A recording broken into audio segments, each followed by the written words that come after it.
এক দুই দিন পর পর, দুই চার দিন পর পর টেলিভিশনে দেখতে চাই যে আপনারা কি বলছেন, কি করতে চাচ্ছেন, কোন কোন বিষয়। তারপরে আপনার হাইকোর্টের একটা হিয়ারিং হওয়ার কথা ছিল যে পঞ্চদশ সংশোধনী বাতিলের ব্যাপারে। তো ওইটা যদি বাতিল হয়ে যায় তাহলে তত্ত্বাবধায়ক সরকার অটোমেটিক্যালি রিভাইভ হয়ে যায়। সিক্রেট মানে গোপন চুক্তি করিয়েছে যে এগুলোর প্রচার হয়ে গেলে ভারতের মান সম্মান থাকবে না, ভারতের মান সম্মান থাকবে না। কাজে শেখ হাসিনাকে ভারত কোনোদিনও ছাড়বে না এবং অন্য দেশেও যেতে দিবে না। সলভ করতে দেওয়াও বোধ হয় ঠিক হবে না, বিকজ তারা এটা পারবে না। এটা আরেকটা সরকার আসবে, এসে তারপরে যদি তাদের আন্তরিকতা থাকে তাহলে হবে। আর এই সরকার যদি করে তাহলে করতে পারে, কিন্তু সেটা হলো যে অনেক কাঠখড় পোড়াতে হবে এটা। তারপরে দেখেন এই আপনার পরবর্তী পর্যায়ে তাও তো খুন, জখম, চুরি, চামারি, এ তো দুনিয়ার, ওগুলো তো আর আমি বলছি না। 28 লক্ষ কোটি টাকা বাংলাদেশ থেকে পাচার হয়ে গেছে বিদেশে, 28 লক্ষ কোটি টাকা। তাহলে বলেন যে দেশটা এইভাবে ভুল পথে হেঁটেছে, সেই দেশটা পাবো কি করে আমরা? আমাদের এই 30 লক্ষ লোকের রক্ত বৃথা চলে গেছে, শুধু স্বাধীনতার পেয়েছি, এছাড়া অন্য কিছু পাইনি। দেশটা উল্টো দিকে হেঁটেছে। সমস্ত শেখ হাসিনার সময় সমস্ত প্রকল্প গ্রহণ করা হয়েছে লুটপাট করার জন্য। চিন্তা করেন আপনি, 28 লক্ষ কোটি থেকে শ্বেতপত্র বের হয়েছে। এবং এই যে কয়দিন আগে আমাদের উপদেষ্টা যে বললো যে চুক্তিগুলো হয়েছে সেই চুক্তিগুলো বাতিল করা কঠিন, আসলে কি কঠিন? আরো কতগুলো চুক্তি আমরা জানি যে অর্ধেক অর্ধেক হয়ে আছে, সেগুলো সম্পূর্ণ হয়নি। যেটা এখন উনি যখন বলেছেন কঠিন, আমি মনে করি কঠিন। উনি তো ইন্টারন্যাশনাল ব্যক্তিত্ব, উনি যখন বলেছেন কঠিন তাহলে এটা কঠিন। কারণটা হলো এগুলো আমাদেরকে বাতিল করতেই হবে, আমাদের জাতির এক্সিস্টেন্সের জন্য এটা বাতিল করতেই হবে। আমি তাকে অনুরোধ জানাবো, চুক্তি বাতিল করতে হবে, অবশ্যই করতে হবে আমাদেরকে। ভারতের সঙ্গে এই অসম চুক্তি নিয়ে আমরা স্বাধীনতা সার্বভৌমত্ব নিয়ে বাঁচতে পারবো না, আমাদের চুক্তি করতে হবে। এখন আমার যেটা মনে হয় সেটা হলো যে আমাদের নতুন করে এখন চিন্তা ভাবনা করতে হবে। আমরা ওই দেশ, যে দেশ আমরা চেয়েছিলাম সেই দেশ কিন্তু আমরা পাইনি না। ধন্যবাদ। জি, তো এখন আমরা যে আচ্ছা সেই দেশ পাইনি, সেই দেশ পাওয়ার জন্য তো আবার 5ই আগস্ট হলো, যে জুলাই বিপ্লবটা হলো, কিন্তু তারপরেও কি আমরা কোথায় যেন একটা সবকিছু অনুপস্থিত দেখতে পাচ্ছি।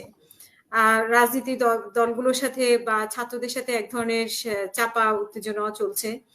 আবার সংস্কারের নামে সরকার যেরকম সময় নিতে চাচ্ছে, ছাত্ররা আজকে নাহিদ ইসলাম বলেই ফেললো যে রাজনৈতিক দলগুলো সরকারকে বিতর্কিত করতে চায়। তো সে বিষয়ে আপনার কি মনে হয় যে এখানে ছাত্ররা কি চাচ্ছে, রাজনৈতিক দলগুলো চাওয়া কি ভুল চাওয়া কিনা? না, আমি তো আজকে টেলিভিশনে যারা দেখলাম, বিএনপি তো ভালো কথা বলেছে, যারা বলছে যে আমরা কি শুধু ইলেকশনের কথাই বলতে চাই? আমরা তো শুধু ইলেকশনের কথা বলতেছি না। এখন কথা হলো যে এই যে আপনার শ্বেতপত্র যেটা সাবমিট করা হলো, এটা কয়দিনের মধ্যেই তো সাবমিট হলো। কাজে যারা সংস্কার করছেন, যেমন প্রফেসর আলী রিয়াজকে দেওয়া হয়েছে আপনার সংবিধান সংস্কারের জন্য, তো এটা কি নতুন সংবিধান উনি লিখবেন নাকি যে সংবিধান আছে ওই সংবিধানে উনি ইয়ে করবেন? এত কোনো সারা শব্দ আমরা দেখছি না। সবখানে যারা চুপ হয়ে আছে। পুলিশের যে আপনার রিফর্ম, সেটা কি হবে? আইন কানুনের যে রিফর্ম, সেটা কি হবে? এগুলো তো সবই দেখি সব চুপচাপ হয়ে আছে। তো কাজে মানুষের সন্দেহ তো বাড়বেই। এখন আমার কথা হলো, এটা যদি একটা ভাইব্রেন্ট হতো, দৈনিক আলোচনা হচ্ছে, তারপরে আপনার এই যে বদিউল আলম মজুমদার সাহেব, উনি তো টকশোতে এসে, আপনার এখানেও টকশোতে এসে অনেক বড় বড় কথা উনি বলেছেন। বলার পরে তিনি ওয়েবসাইট খুলছেন, ওয়েবসাইট খুলে তারপরে কি সব। তো এখন কথা হলো, আমি ওনার সঙ্গে, আমি নিজেও কথা বলছি, আমি আলী রিয়াজের সঙ্গে নিজেও আমি কথা বলেছি। তো আমরা তো জানি কি কি জিনিস করতে হবে, সব সংস্কার যে করতে হবে এই সব ইন্টারিম সরকারকে, তা তো নয়। আমরা চাই এমন একটা সংস্কার হোক মূল পয়েন্টগুলোর, যাতে স্বৈরাচার এখানে ফেরত না আসে। তারপরে ওইটার উপরে রাজনৈতিক দলগুলোর একটা ঐক্যমত্য হয়ে তারপর একটা ইলেকশন দেওয়া। তো সেটা কি হলো না হলো এখন তো কোনো আলোচনাই আর হচ্ছে না, সব বন্ধ হয়ে আছে। তো কাজে এক দুই চার দিন পর পর টেলিভিশনে দেখতে চাই যে আপনারা কি বলছেন, কি করতে চাচ্ছেন, কোন কোন বিষয়। তারপরে আপনার হাইকোর্টের একটা হিয়ারিং হওয়ার কথা ছিল যে পঞ্চদশ সংশোধনী বাতিলের ব্যাপারে। তো ওইটা যদি বাতিল হয়ে যায় তাহলে তত্ত্বাবধায়ক সরকার অটোমেটিক্যালি রিভাইভ হয়ে যায়, জীবিত হয়ে যায়। তো সেটা সম্বন্ধেও কি হচ্ছে না হচ্ছে, সেটা সম্বন্ধেও খুব একটা আমরা দেখছি না আর কি। তো আমি অনুরোধ জানাবো, আমি পূর্ণভাবে সমর্থন করি এই সরকারকে, কারণ এই সরকারকে ফেল করার তো কোনো উপায় নাই আমাদের। এই সরকার অবশ্যই পাশ করতে হবে। ডক্টর ইউনূসকে আমরা চাই যে তিনি পাশ করুক এবং একটা সংস্কার নিয়ে এসে মোটামুটি এমন একটা সংস্কার, খুব জরুরি যে সংস্কারগুলো, যার মাধ্যমে যেন পুনরায় একটা স্বৈরাচার সরকার যেন এখানে আসতে না পারে এইরকম। আর ওইদিকে তারেক জিয়াও তো সেটাই বলছেন যে এখানে স্বৈরাচারে যাতে এটা না আসতে পারে, জবাবদিহি যেন হয়। তারেক জিয়ার যেটা মামলাগুলো, সেই মামলাগুলো কিন্তু পুরোপুরি খালাস হচ্ছে না, মানে এক একদিন এক একটা হচ্ছে, এভাবে তো অনেক মামলা আছে। অনেক তো মামলা। তারেক জিয়ার তো এখন মামলাগুলো কথা, শেষ না হলে আর দেশে আসতে জি, পারছে না। তো এখন কথা হলো যে এটা শুধু সরকারকে দোষ দিয়ে লাভ হবে না, যাদেরকে সংস্কারের দায়িত্ব দেওয়া হয়েছে এটা দায়িত্ব তাদের। সরকার কি তাদের পিছন পিছন ঘুরে বেড়ায় তাদের না ঘাড়ের উপর কি নিঃশ্বাস ফেলবে না? এটা তো সেটা কথা নয় যে একটা দায়িত্ব দিয়ে ঘাড়ের উপর নিঃশ্বাস ফেলা, এটা তো ঠিক না। ইন্ডিপেন্ডেন্ট দায়িত্ব দেওয়া হয়েছে, আপনারা করেন, করে তারপরে জাতিকে অবহিত করেন যে আমরা এই পর্যন্ত অগ্রসর হয়েছি, এই বিষয়ে আমরা মতামত দিচ্ছি। কিন্তু সবখানেই একটা মানে ঢাক গুড়গুড় অবস্থা। এই যে আপনার ইলেকশন কমিশন নির্বাচিত হলো, আমরা কি নামটা জানতে পেরেছি? আপনি কি জানতে পেরেছেন কোন কোন লোক, কয় 10 জনের লোক বা 20 জনের নাম? এখন আমি একটা কথা বলতে চাই আপনাকে, সেই কথাটা হলো শেখ হাসিনা দেশ থেকে পালিয়ে গেছে। তিনি মনে করেছিলেন যে আজীবন তিনি ক্ষমতায় আছেন, 2021 সাল 41 সাল, তারপরে তার ছেলে মেয়ে নাতি নাতনি এটা চলতে থাকবে। তিনি বলতেন না যে আমার বাবা দেশ স্বাধীন করেছে, আমি এদেশ আমার। কিন্তু আজকে যারা এদেরকে বিতাড়িত করলো শেখ হাসিনাকে, তারাই তো আজকে ক্ষমতায়। আমি বলবো তারাই। ডক্টর ইউনূস এখানে ছিলেন না, নিশ্চয়ই উনি জড়িত ছিলেন, বিভিন্নভাবে জড়িত ছিলেন, মানসিকভাবে জড়িত ছিলেন। আসিফ নজরুল সাহেব, তারপর অন্য যারা। আমরা কিন্তু ভাই আপনাদের হিসাব নিব, আপনাদেরকে দেশ থেকে পালিয়ে যেতে দিব না।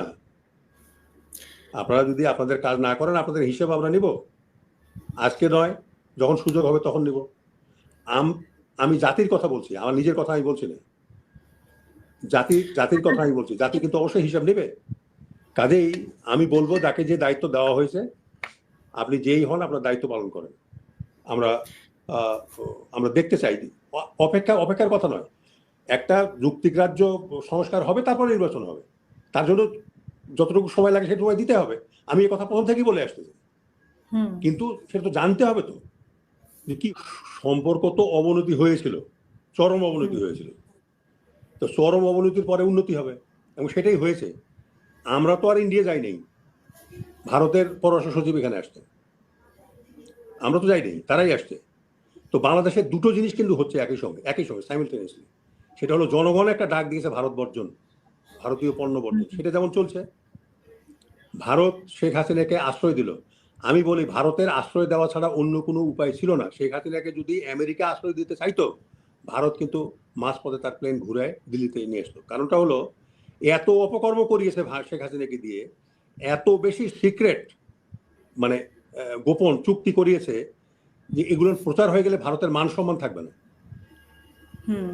ভারতের মান সম্মান থাকবে না। কাজে শেখ হাসিনাকে ভারত কোনোদিনও ছাড়বে না, এবং অন্য দেশেও যেতে দিবে না, বাংলাদেশেও আসতে দিবে না। আমি এটা ভবিষ্যৎবাণী করেছি, যেদিন শেখ হাসিনার ফাঁসির আদেশ হবে যে কোনো একটা কোর্ট থেকে, তার 7 দিন পরে আমরা হয়তো শুনবো যে শেখ হাসিনা হার্ট অ্যাটাকে মারা গেছে। দেখেন এখনই তার আপনার ওই অডিও কথাবার্তা প্রচার করা হচ্ছে। তিনি কি আছেন, বেঁচে আছেন? এটা আমাদের সরকারকে আমি অনুরোধ করবো, এটা ভারতকে জিজ্ঞাসা করা উচিত তিনি আছেন কি নাই। আচ্ছা, একটা কথা বলি, ওই যে ঘরে আয়না রেখে কুয়োয় মুখ দেখতে যাওয়া, ব্যাপারটা বুঝছেন আপনি? ঘরে আয়না আছে কিন্তু আমি কুয়োয় মুখ দেখতেছি। তার মানেটা হলো কয়েকশো মানে আওয়ামী লীগের কয়েকশো নেতা নেত্রী কিন্তু ভারতে আছে, সোনামে বেনামে। তাদের সঙ্গে কি শেখ হাসিনার মিটিং হওয়া উচিত না? হয়েছে? হয়নি। কেউ বলতে পারবে শেখ হাসিনা কোথায় আছে? শেখ হাসিনার সঙ্গে আমার এই কথা হয়েছে, তিনি এইভাবে আছেন, তিনি এই কথা বলেছেন। উনি কোথায় গোপালগঞ্জে কথা বলতেছেন, কোথায় উনি আমেরিকায় কথা বলছেন? কেন রে ভাই? এবং ভারতের পররাষ্ট্র সচিব এসে বলতেছে যে যেটা কথা ওটা আমরা সাপোর্ট করি না। He is speaking আনট্রুথ। আবার বলছে যে যারা অবৈধভাবে আছে তাদেরকে খুঁজছে, কিন্তু এখন বাংলাদেশে থেকে যারা পালিয়ে গেছে তারা কি বৈধভাবে আছে কিনা?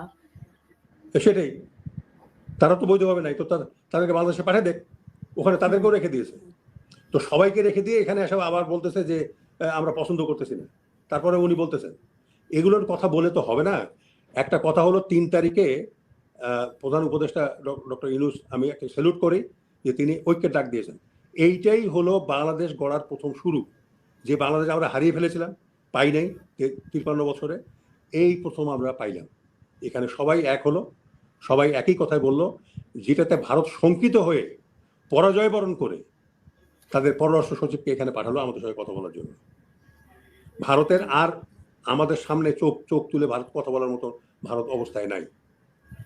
কিন্তু স্যার আমরা যদি জানতে চাই যে এই যে বিডিআর হত্যা নিয়ে একটা টানাপোড়েন চলছে, বিডিআর হত্যার বিচার নিয়ে, তো যখনই একটা আওয়াজ আসে তখন মানে আমাদের পররাষ্ট্রমন্ত্রী বলেন যে হবে হবে, বা স্বরাষ্ট্রমন্ত্রী সরি, তো কিন্তু আসলে কিন্তু আলটিমেটলি আমরা কোনো রেজাল্ট দেখতে পাচ্ছি না বিডিআর হত্যা নিয়ে। কিন্তু করা তো এইটার কারণ হলো যে এই বিষয়গুলো এই সরকার সলভ করতে পারবে বলে আমার মনে হয় না, এবং সলভ করতে দেওয়াও বোধহয় ঠিক হবে না, বিকজ তারা এটা পারবে না। এটা আরেকটা সরকার আসবে, এসে তারপরে যদি তাদের আন্তরিকতা থাকে তাহলে হবে। আর এই সরকার যদি করে তাহলে করতে পারে, কিন্তু সেটা হলো যে অনেক কাঠখড় পোড়াতে হবে, এটা অনেক কাঠখড় পোড়াতে হবে, এবং সেটা করতে চাইবেন কিনা সেটাও একটা বিষয়। যেমন সাগর রুনির ব্যাপারটা আমি বলছি, আপনি তো নিজেই সাংবাদিক, সাগর রুনির ব্যাপারটা আপনি দেখেন আগাচ্ছে